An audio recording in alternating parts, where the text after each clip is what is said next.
Let me just share my screen. And what we're going to talk about today is interview techniques.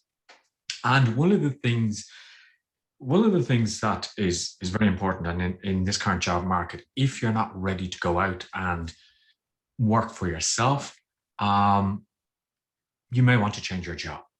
And one of the things that I've found talking to a lot of clients is that over the last year, a lot of people have decided, well, the job that I was doing isn't quite what I wanted or didn't fulfill all the values that I actually had.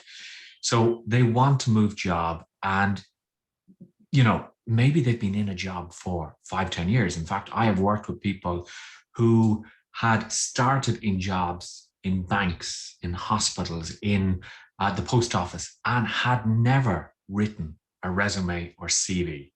They just didn't know how to because they said, I never needed one.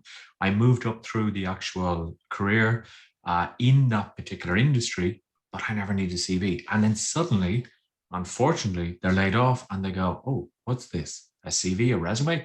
Now, that's a whole different webinar, but let's assume that you have actually got to an interview. I want to talk to you about five. Um, they're really simple tips that you need to know when it comes to actually applying for the job, or sorry, for going for the actual interview. And once you know these, I think it's really going to help you with it. So you may say, "Oh well, look, I already know that," or it's very simple. But let's have a look now. Let me. You should be able to see my screen there. It should be working. So, as I say, these are common sense tips, but as we know, common sense is unfortunately not always that common. Now, I was just actually on a call with somebody who I'm helping them prepare for interviews, and I was saying to her, you need to do your homework. Okay. She was doing an interview or sending a cover letter for a company. And one of the things that was in the job description is we are an e commerce company that have a number of brands that we distribute worldwide. I said to her, for sure, one of the questions is going to be, can you name a couple of our brands? And that could be the killer. And let me tell you a little story that happened to me. I went for a job years and years ago in Ireland, and it was for a private college to teach in a private college.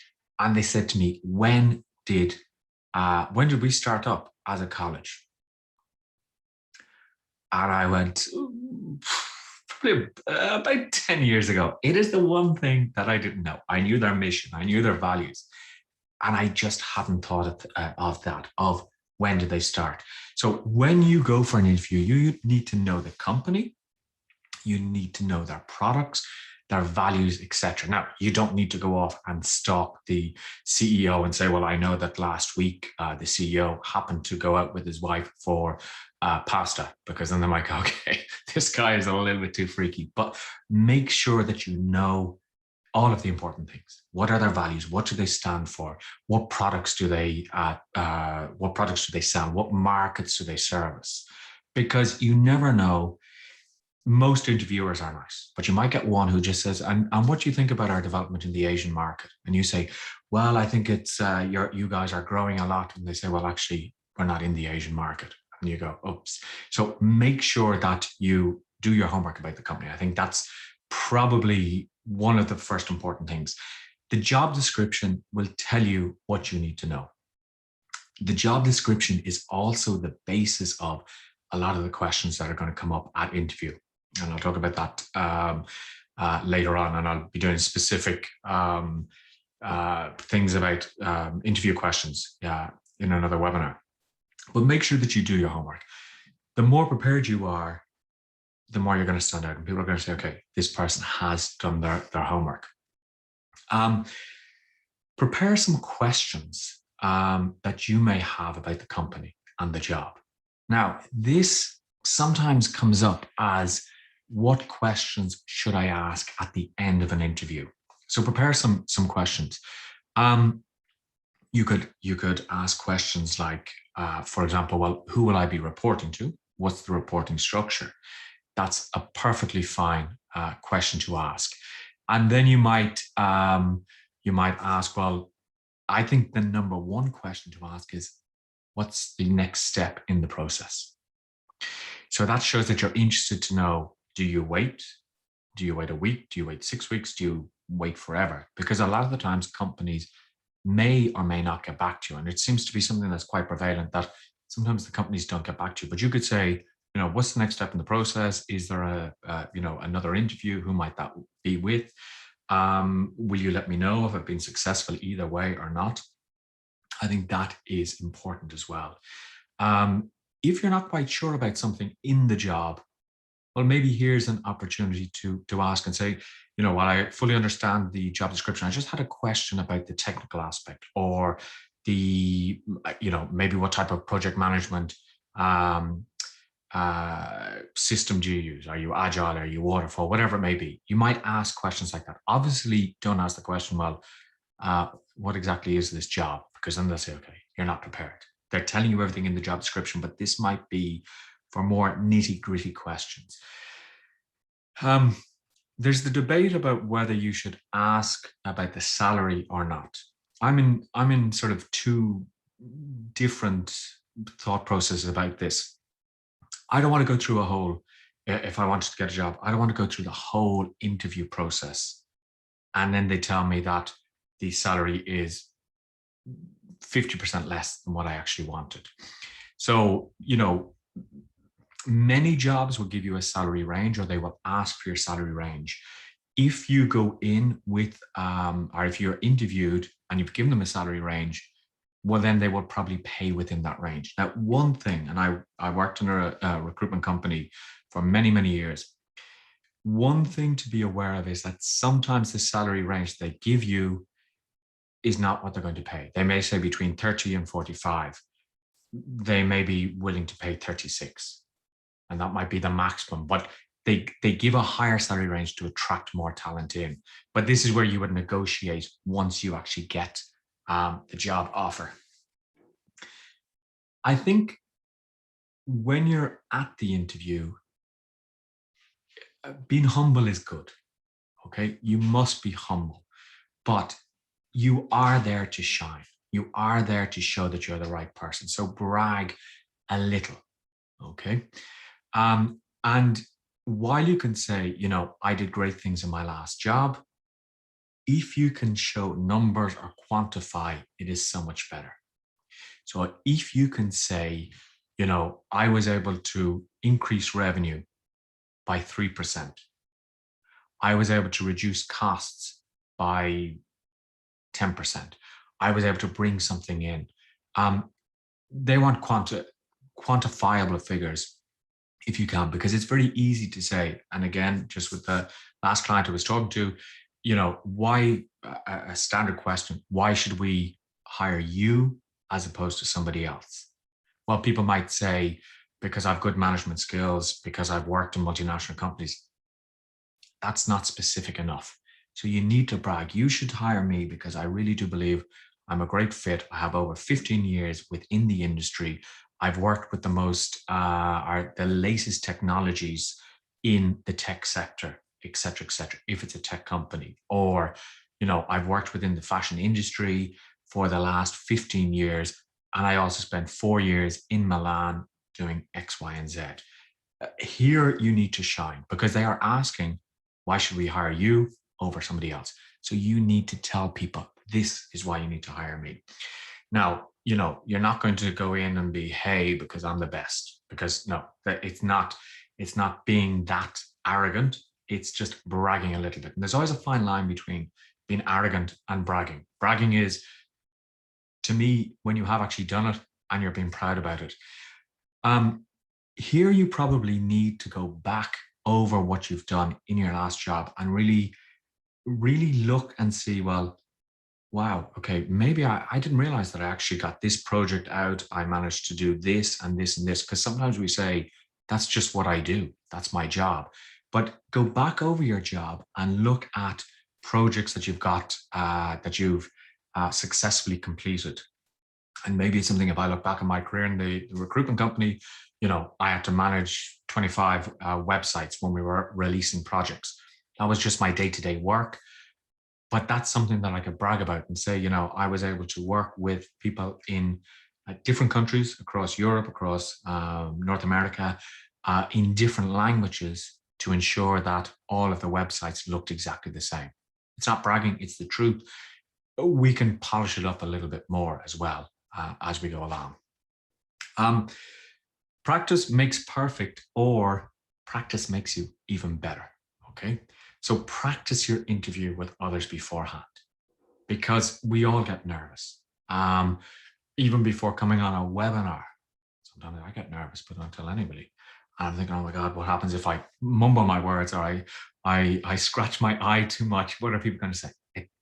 In that case, it doesn't matter. But do practice, because if this is a job that you really want, you want to make sure that you can speak fluently about your resume. This brings us to one of the questions of, tell me about yourself. And I always remember I worked on a project for people who were unemployed and needed to get back into the workforce in Ireland. And I always remember, and it's like in my mind, I was doing interviews, and there was one guy, and he was about 22. And I said, tell me about yourself. First question. So my name is Rory. I'm 18. I like going out drinking at the weekend, and I like playing football. And that's not what the answer to that question was. The answer is, tell me about your work, professional life, rather than your actual personal life.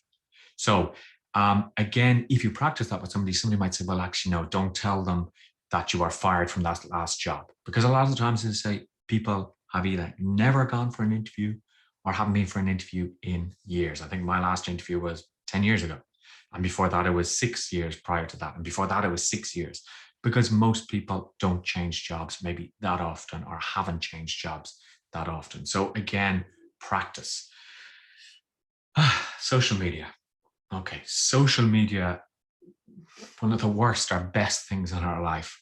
I believe that we can say whatever we want in whatever forum, and as long as it's nothing too bad, we have a right to say what we want.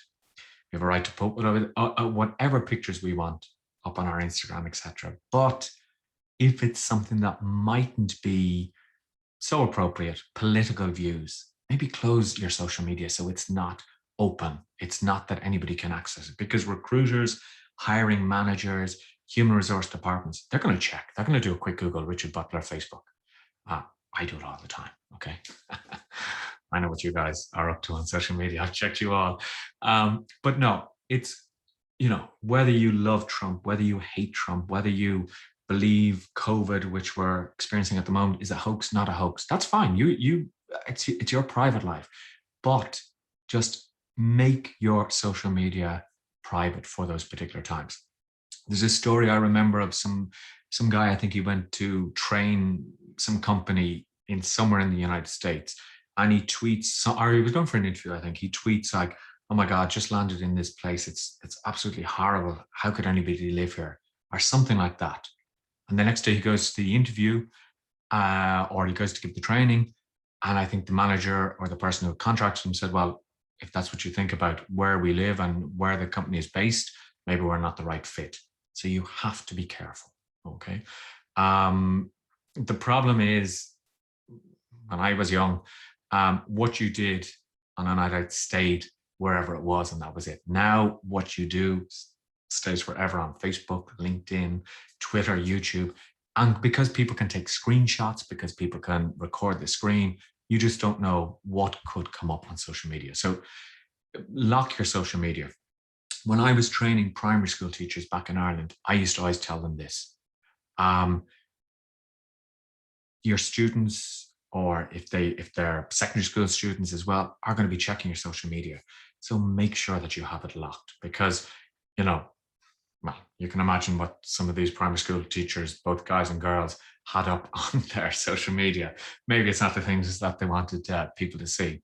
Again, as I say, there's no problems with it. Just keep it locked. Know the job. Okay. When you get the job description and the requirements and the skills needed, those are the type of questions they're going to be asking you. Okay. So must be customer focused. What's the first question they're going to be asking you? Tell me about how you are a customer focused individual. Again, depending on the level that you're going for, but they're going to ask that.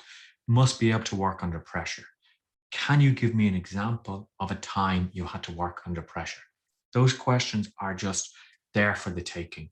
This is where you practice. This is where you prepare. This is where you know the job.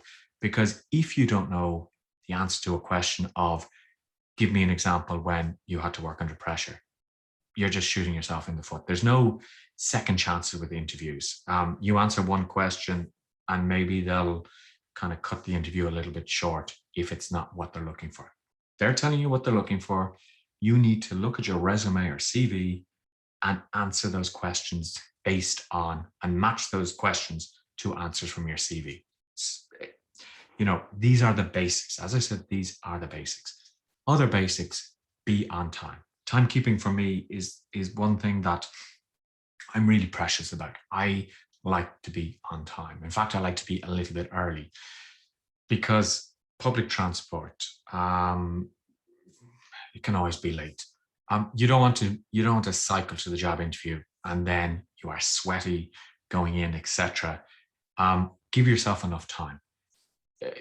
If you're a little bit early, maybe don't go for a cup of coffee, because if you're like me, what'll happen is you'll be a bit nervous and you'll spill a cup of coffee on that beautiful white shirt and then you have a stain and it's like, oh my God. So be on time. It's better to be on time and even sitting waiting in the reception area 5 to 10 minutes before than getting there just on time. Okay, because the other thing is the interview starts from the moment that you enter into the actual building where it is. And we'll talk about that in a second. Smell like success. Okay, so when we go back to interviews face to face, put on some aftershave, put on some cologne, some perfume. Don't have it that it's like overwhelming, that people are like, oh my God, that person was just overwhelming. Yes, you left an impression, but maybe not the right one. So clean and fresh, yet subtle. Don't go in smelling of cigarettes. Okay. If you smoke, that's fine. That's your choice. But I think the worst thing is when you go in and you smell cigarettes, or you smell that breakfast that the person just had. That can turn people off, or that's body odor smell as well. Can be something that you might notice or might need to think about because you're rushing. You don't have time to shower, which you need to before an interview, at least shower before an interview. But make sure if the interview is in the afternoon, if you can take a little bit of time off just to freshen yourself up, that is going to be important as well, because these are all just first impressions. Smile. Okay. I always say to people, I don't know whether I smile, or sometimes if I smile, I look a bit strange, but give some sort of smile. Practice your smile. Practice makes perfect, because you don't want to go there and you don't want to it looks like you're growling at the person, like that. So practice your smile with somebody so that people can see, that person is open and approachable. And make sure your teeth are brushed, okay? Because if the interview is after lunch, you don't want to go there and then you leave the interview and then your friend says to you, you have a little bit of lettuce on your tooth. And then you go, oh dear. Okay, so that didn't go well. So make sure, brush your teeth, chew some gum beforehand, but don't go in chewing gum. But, make sure that your breath is fresh smelling as well. Cell phones, Apple Watches, whatever it may be, maybe put them on to, turn off the cell phone, because you're not going to say, oh, sorry, I just have to take this call. Do you mind, during your interview? If you have a smartwatch, make sure it's on silent, make sure it's not vibrating. And again, with the phone, turn it off, because even if you have it on vibration mode, it can be quite annoying if you're sitting there and somebody's ringing you and you hear zzz, or you feel this vibration on your leg and then you start moving your leg and they think, what's wrong with this person that they're moving their leg? So make sure that you turn off any gadgets. As I say, Nothing is more important than this interview, so the cell phone can wait. Um, you should know what you want, I think, from the company as well, and as an employee. So they might ask you, well, what do you expect from this job? Well, I expect that it's a safe working environment. I expect good management. I expect that I will be managed, that I will have a review process, etc., etc. Don't focus too much on what you want. Sort of like, well, I want a good salary. I want to get lunch for free. I want to get this, because what they're kind of looking for here is, um, what do you want that might be non-salary based? So I want an environment where I can learn, where I can speak I can express my opinions. I feel that I'm valued, etc. So it's those type of things that they want to know. Um, what you expect? Well, I expect to be paid at the end of the month. No, we do expect that, but that's not the overriding factor. You expect certain conditions. You expect that it's going to be a good place to work. I think with Zoom type of interviews, dress professionally is easy, because you can just put on a shirt and that's it. If you are in a Zoom interview, make sure that nobody disturbs you, because you don't want to be in a suit or a shirt and tie and then you stand up and you're in your boxers, because you forget that the camera's there and you go, whoop, and then they go, oh, okay. But dress, I think, appropriately to the job interview. If you are an IT person, a graphic designer, you probably don't, in that industry, wear a traditional suit. So you may go just with a t-shirt for the interview, smart casual, etc. It's like as if there was a football trial and the footballer arrived up in a suit. They'd go, okay, this guy knows nothing about football, because why would he dress like this? Whereas if he goes out in his full gear, well, then they say, okay, he knows what he's talking about. You go to the banking industry, maybe you are going to go dressed in a very conservative suit because it's a conservative industry. You go for a job in the fashion industry, depending on what job it is, but maybe you can show your personality a little bit more, be a little bit more flamboyant. But make sure that you look professional for that industry. And if necessary, you can ask the recruiter, could you just let me know the dress code? And they might say business casual, or they might say professional, etc. Smell like success, we talked about. Make sure your clothes, your hair, your nails are clean and neat. And again, fit with the company culture. Okay. So, for guys, this is nice and neat. For women, making sure that they are smart, they're not wearing huge high heels and super short skirts, whatever it may be. They want to dress appropriately for the particular industry. Okay. Eye contact is important, and it can be a little bit difficult when we're talking on something like Zoom, because I'm looking directly at my camera here, but if I'm looking down at my slides, you might think, why is he not looking at me? So make sure that you have eye contact with the camera. But if it's a face-to-face interview and you have 3 or 4 people interviewing you, make sure that you're moving from one to the other as they ask questions or just to make eye contact. This is subtle, because you don't want to be staring at somebody, so you're like that, and then think, my God, this guy's freaking me out because he's staring at me and he's not moving his eyes at all. And you don't want to make it obvious that you're going, yes, my name is Richard, because there's 3 people and I am here at an interview. You want to make sure that it is subtle. But if we don't have eye contact, people tend to think we're hiding something. Okay. You're not going to walk in with sunglasses on. And I actually have a pair of sunglasses that they have a little clip-on shades, basically, so that they become sunglasses. And sometimes I walk into places and I forget to take the shades off. And then I think, my God, they think I'm such an arrogant person walking in with my sunglasses. And they say, who's this arrogant person? But I literally forget. But make sure that, you don't have a hat on, for example, that you go in and you have your baseball cap, etc. Again, sometimes people don't even realize this. But eye contact is really important. A firm handshake. I always remember my father talking about the dead fish handshake, that somebody puts out their hand and they just shake like that, and it turns you off so much because it's just not nice. Now, obviously, with COVID, with restrictions, maybe you can't give handshakes in the particular area that you're in, but make sure it's firm. Make sure that you don't hold on to the person's hand after the handshake is obviously over, because sometimes some people are awkward and they just keep shaking, and it's like, okay, stop, stop, we're done now. But make sure it's a firm handshake. Hey, great to meet you, and you shake the hand. A good firm handshake, I think, is good. Obviously, not squeezing that the person is like, oh my god, let go, let go. But all of these things, especially in a face-to-face, are very important.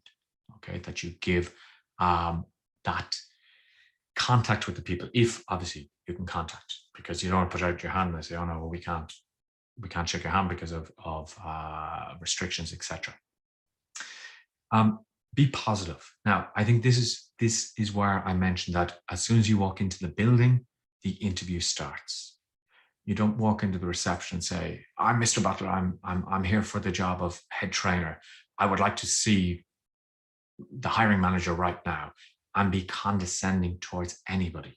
I always think the most important people that you have to get on with in a building are the administration staff, receptionist, the maintenance staff, etc. Because when you want things done, those are the people that can really get things done. The air conditioning is not working in your office. Well, if you annoyed the maintenance person, maybe they won't be so quick to actually help you out. But be positive with everybody. How was your trip in today to London? Oh, it was awful because it was raining and it was so cold and blah blah blah. No, oh, it was great. I had time to relax on the train, on the bus. I got a lift in, etc. And I am a firm believer, and I try, and it is something that you have to actively try and do every single day, of remaining positive, because positivity breeds positivity, negativity breeds negativity. If you go in and you're negative, well, the interviewers are going to be negative towards you as well, because they're going to say, well, we don't want this negative Nelly in this company if they are just so negative. So be positive, have a positive attitude, smile, like we said on a previous slide there. Depending on the interview and the interviewee and the interviewer, should I say, they may try to put you on edge. So do try to stay calm, cool, and collected. Okay. I've been at interviews and you say, my God, this interviewer is just, they're really annoying me. This could be a test to see, I work well under pressure. So they put you under pressure in the interview, and then you just tell them where to go, or you walk out. So try and stay calm, cool, and collected. Relax as well, because it is just an interview. Okay. I'm a practitioner of neuro-linguistic programming, and I like what we say in NLP, which is there is no such thing as failure, only feedback. So even if you don't get the job, that's fine. It's feedback. Why didn't I get the job? Oh, well, yeah, that's right. When they asked me that question, I told the interviewer to go take a hike because they were really annoying me, asking me the same question over and over again. Okay. So I didn't get that job. What's the feedback? Well, stay calm, cool, and collected. So that is very, very important to do that, to make sure that you don't get stressed at the interview. Again, being on time is going to help you, because if you walk into the interview or walk into any situation and you're rushing, you're not going to be calm, cool, and collected. And then that could happen that you, for example, if you're not on time, you start to sweat, and then you're self-conscious because you say, oh my God, if I move my arm, are they going to see a sweat patch? I can't take off my jacket, etc. So all of these things build upon different things. Being on time is going to help you stay calm. Being on time is going to help you smell like success. Being on time is going to make you positive, because the worst thing is when you're rushing and you're stressed, and it's just, it's horrendous. Give positive responses. Okay. Why do you want to leave your present job, or why did you leave your last job? Oh my God, if you ever worked with that guy, he was such a pain in the, and he used to, no. Um, while it was a great job, I just feel that I wasn't progressing my career and I wanted a new challenge. Much better than saying I left because they were a shower of X, Y, and Z. Um, if you are asked a question, which you will be asked, tell me about your weaknesses. This question is about identifying something that you're not good at or were not good at and how you tried to change it. So, for example, me as a trainer, one of my weaknesses is paperwork. I like to go in, I like to do the training and leave. Well, I love training, but if you say to me, now you have to write a report on each candidate that you trained, that kills me. So I could say, I used to be, and really important in the phrasing, I used to be not so good at uh, doing paperwork. However, I had a boss and I asked him, and he told me the best thing to do is go in straight after the training, leave yourself half an hour buffer before you do anything else and write the report, or start writing the reports, or plan the reports, or do a summary of the training so that you have everything there. Um, and it's always a weakness that you've improved on. And I always joke, and I always tell my private clients that come to me for interview techniques, I always say, you're not going to say, oh, one of my weaknesses is, well, you see, there's this bar down the road and they do a 3-for-1 special on a Thursday. So my weakness is I go there and I drink so much that on Friday I'm a washout. No, that might be a real weakness, but you don't want to say that. You don't want to say, well, what I've decided to do to improve that weakness is I call in sick on a Friday. No, that's not the solution to it. So it's always something that is not too too bad. Okay. So for example, paperwork was my weakness. However, what I did was um, being a perfectionist is a weakness that I have because I just couldn't delegate because I always wanted to make sure it was right. But then I learned that dun, dun, dun, dun, dun. So it's always a negative finished with an actual positive. Um, Tip number 18 is remember why you're there. Okay.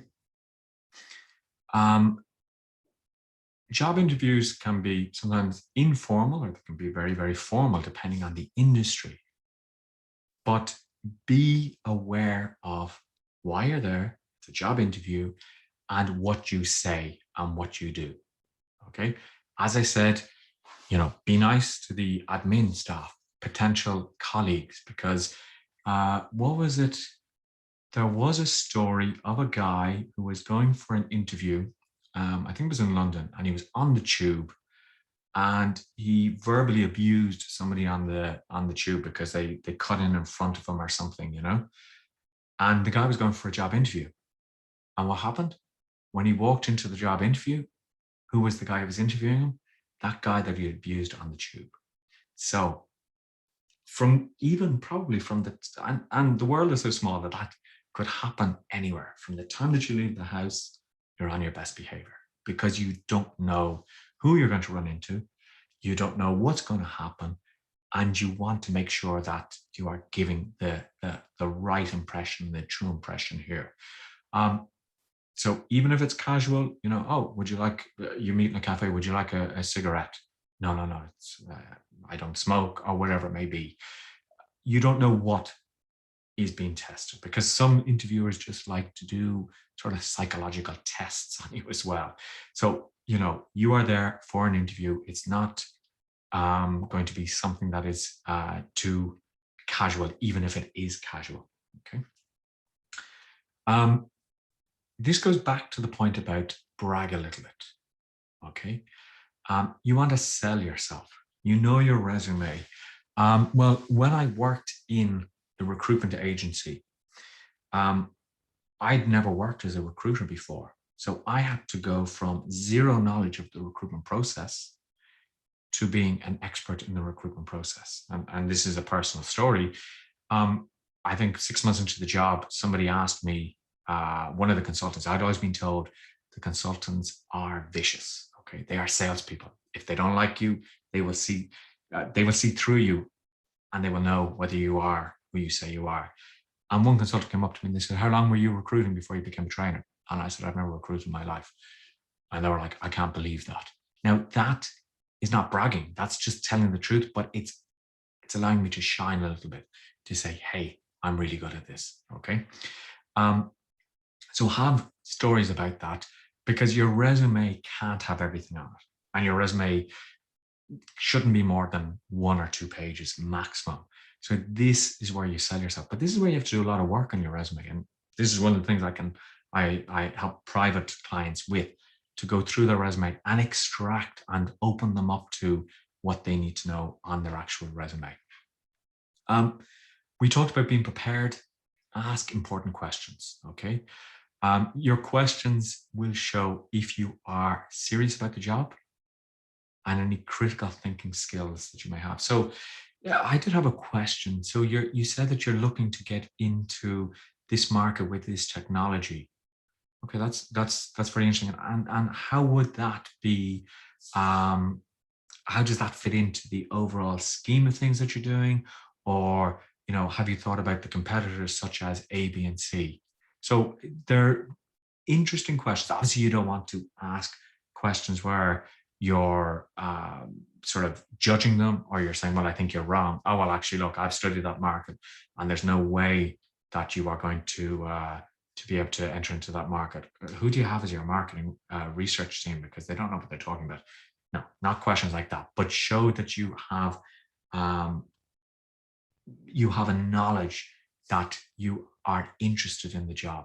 Okay, so that's very interesting. And I was reading about the technology that you're using, and it seems quite groundbreaking. I'd love to know a little bit more about it. Okay, you can ask those questions. Speak as if you have the job. Just before this call, I had this webinar, I had a call, and I was working with this lady with her cover letter that she had to do. And I always said, be positive in the cover letter.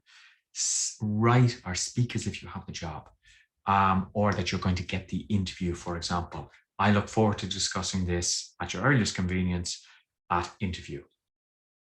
Because maybe the person said, "Well, will I interview this person?" And then you finish with this: "I will discuss this further at interview," or "I would be happy to discuss this at interview." Subtly, you might be putting the thought into the person's mind of, "Oh yeah, well, actually, I will interview this person." Okay. Um, One question that can often be asked is, "What will you do in the first 30 days in the job?" Well, once I start in this job, or in the first 30 days, what I will definitely do is talk to all the teams, do this, do that, do that. If you're not positive about it, well, if there was a chance that I got this job, I might decide to do this. Well, that doesn't show personality, and especially if you're a salesperson, you're going for a sales job. Yeah, in the first 30 days, what I intend to do is to talk to all the teams, look to see how we can improve things, etc. And again, using the royal "we" can also be very good. Playing up to your strengths, this goes back down to the weaknesses as well. So we're always going to be asked a question: what are your strengths? What are your weaknesses? Again, with your strengths, you can brag a little bit, but you're not arrogant. "Oh, well, I'm the best. I'm the best salesperson in the whole of Manhattan." Well, can you give us an example? And then you're like, So if you are the best salesperson in Manhattan for real estate, for insurance, have the figures to back it up. "Well, when I was working in such and such a company, I actually managed to do X. I managed to do Y." So anything you say, make sure you can back it up, because otherwise it's just not, it's not going to run. If they ask about what do you like to do in your free time, then it's okay to say, "Well, what I like to do is I like to do mountain climbing, I like to do this, etc." The only time where you might also talk about personal matters is they might ask a question like, "What's your biggest achievement to date?" And then you could say, "Well, in a professional sense, X. On a more personal level, I'd always wanted to go skiing. And I'd never skied in my life. And I started to take lessons to become well, to learn how to ski. But I had such a fear that I wasn't going to do it. And then I decided to do it. And now I love skiing. So what I've learned is that both in my professional and in my personal life, you have to push yourself out of your comfort zone a little bit. Okay, so that is important. But again, like the question, tell me about yourself. Well, I'm single, I'm 25, I like to go to the gym, I like to work out a lot. No, that's not the professional. Any questions for us? Well, could I get your number? Obviously, you're not going to say that, but again, it's all about being professional. Be memorable, but in a good way. Not, do you remember that guy who came in, or that girl, and oh my goodness, she was X or Y, or he was X or Y. The smell from him, good or bad, was overpowering. He did this, she did that. Okay. Be polite, gracious. Okay. First of all, I'd like to thank you very much for, calling me for this interview, etc. Any final thoughts? Well, I would just like to say, thanks so much for this opportunity, and I hope to see you again in the future. The interview does not end until you leave the building, until you're on the subway home, or on the tube home, or on the bus home, or whatever way you get home. Don't tweet about it. God, I went for this interview in XYZ Corporation. They are the biggest shower of blah, blah, blah. And in fact, they loved you. But now that they've seen what you thought about them, they don't call you back. So be very careful of that. Do follow up. Maybe send a quick email and say, thanks again for the opportunity to interview. Do let me know if you need anything further, or if you want references, etc. But do not plague them. Do not, go and constantly, I haven't heard from you. I haven't heard from you. I haven't heard from you. I haven't heard from you. And then send a LinkedIn message, and then connect with them on other social medias. And actually, that's another thing to talk about with social medias. With LinkedIn, people can see when you've actually viewed their profile. So that can be good or bad. It can show that you have an interest to see something about the person, because sometimes I had another person that I was coaching for an interview, and he was Spanish, and he had spent time in Bristol in the UK, and he saw that the interviewer had also been in Bristol. So we were able to weave that in so that there would be a connection there. So he said, after my degree, I moved to Bristol to improve my English, and he had a little talk about Bristol. Even if the person doesn't acknowledge it, sometimes what swings an interview for you is that you have a common interest. Okay.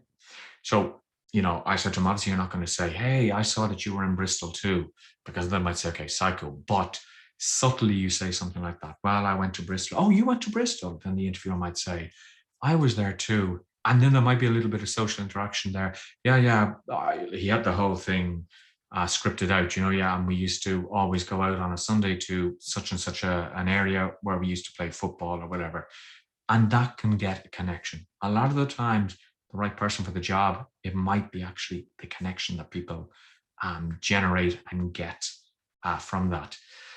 But don't go and start connecting with them on Instagram. Don't go start connecting with them on Facebook. Have a look. If their accounts are open, you can have a look. But don't say, oh yeah, by the way, I saw you were in Portugal last week, because I'm not going to say, oops, a little bit strange. This person is stalking me. We have done bang on 45 minutes. I'm quite impressed with my timings on this.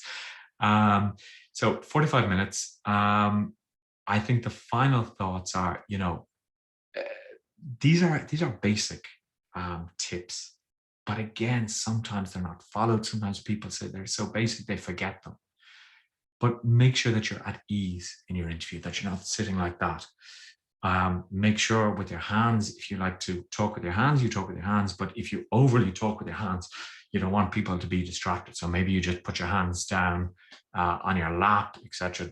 Maybe you don't put them in your pocket. But don't fidget as well. Don't fidget with things as well, that you have a pen and you're like that. I used to work with a guy, and he didn't even realize that he used to tap his foot against the floor, and all you could hear is tap, tap, tap, tap, and you had to say, Alesh, stop, stop. And then he'd start with a pen and he'd be tapping, tapping, tapping, and he didn't realize it. So again, doing a practice run is always good. The final point there is, be your best self, because you want to be yourself, because you don't want that they hire this persona, and then when Richard goes and takes the job, he's an introvert. That I just pumped myself up with lots of energy drinks. I'm like, wow, wow, wow, wow.